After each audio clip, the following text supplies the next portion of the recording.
মাই god, একটা পাখি থাকতে পারতেছে না।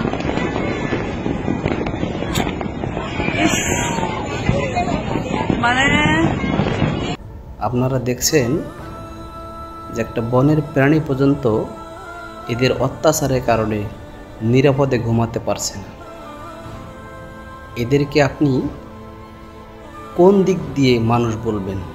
মানুষের মতো হাত পা থাকলেই মানুষ বলা যায় না। মানুষ হতে গেলে জ্ঞান বিবেক আকল ঠিক থাকা লাগে।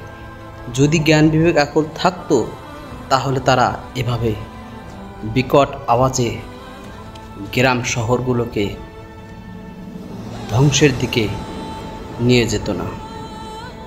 তাদের বাবা মারা কি দেখে না তাদের সন্তানরা কি করতেছে? ধিক্কার জানায় সেই সমস্ত পিতামাতাকে যারা তাদের সন্তানদেরকে নিজে সংযমে রাখতে পারে না।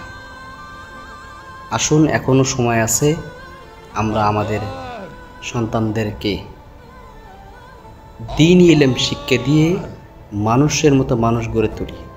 না হলে এই সন্তান একদিন আমাকে বৃদ্ধাশ্রমে রেখে আসবে।